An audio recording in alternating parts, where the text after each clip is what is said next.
From the Pep Radio Newsroom, these are the stories we are covering at this hour.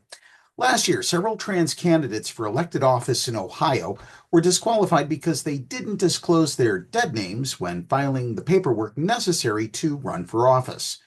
One candidate, Vanessa Joy, who tried to run for the Ohio House of Representatives, said she didn't even know about this requirement. Now, Ohio Secretary of State Frank LaRose has changed the form candidates in the state use to run for office to tell candidates to include all prior names used in the past 5 years, outside of those that resulted from marriage. The new form does that, and it's now available on our website for potential candidates to use if they decide to file a candidacy in 2025, a spokesperson for LaRose told Cleveland.com. Last January, Joy turned in the signatures necessary to run as a Democrat for Ohio House, District number 50, but she was told by the Stark County Board of Elections that she was disqualified because she didn't follow an obscure state law requiring candidates to disclose any name changes from the previous 5 years. She said that the requirement wasn't even mentioned in the forms. Something that is that important should have been on the instructions, she said at the time. It should have been on the petition. She appealed the decision, but the board denied her appeal, saying that the law is unambiguous. Two other trans candidates in Ohio, Bobby Arnold and Ariane Childry, had their candidacies challenged under the law, but both were allowed to proceed in their respective elections. Another transgender Ohio candidate, Ari Faber, was forced to run under his dead name since he hadn't legally changed his name yet. Joy said that she was hopeful that the form change would help other trans candidates running for office, but that she had no plans to run herself. Democrats and Republicans introduced competing bills in the state legislature to address the issue, but neither passed. And now, this news from Los Angeles. A contempt of cop incident involving a 23-year-old trans man and the Los Angeles County Sheriff who beat him in the parking lot of a 7-Eleven has grown to include at least 8 deputies fired for participating in a cover-up of their colleagues' actions.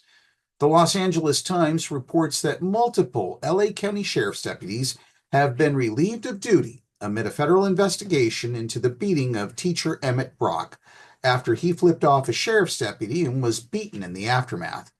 Deputy Joseph Benza III agreed 2 weeks ago to plead guilty in federal court to one felony count of deprivation of rights under the color of law in relation to the incident, which carries a maximum of 10 years in prison. In February 2023, Brock drove by Benza, who was arguing with a woman while engaged in a traffic stop, and flipped off the deputy. Brock said he didn't think the officer would even see the gesture. Soon after, Benza was following Brock in a 2-mile pursuit that ended with Brock bloodied and beaten in the convenience store parking lot. Video captured Benza beating Brock for 3 minutes as the young man pleaded for his life. In his plea agreement, Benza admitted he lied to the FBI about the incident and alleged that other deputies, including supervisors, helped him obstruct the investigation and cover up his misconduct. The LA County Sheriff's Department confirmed Benza had been fired on December 18th. The next day, they admitted multiple other deputies had also been relieved of duty. Sources said the number was 8, including several sergeants involved in the cover-up. An LA County Sheriff's spokesperson said that Benza's conduct undermines the integrity of our department, the trust of our community, and the safety of those we are sworn to protect. It is deeply troubling that a member of our department, who has since been relieved of duty, violated the trust placed in them to uphold the law by abusing their authority, Sheriff Robert G. Luna said. Benza is due back in court in January to formally enter his plea. His attorney, Tom Yu, said he'll ask the court for probation.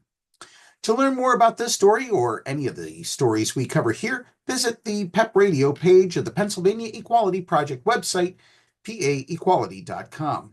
Be sure to download the Live 365 app to take PEP Radio with you wherever you go. That's the news at this hour, and now back to more music here on PEP Radio.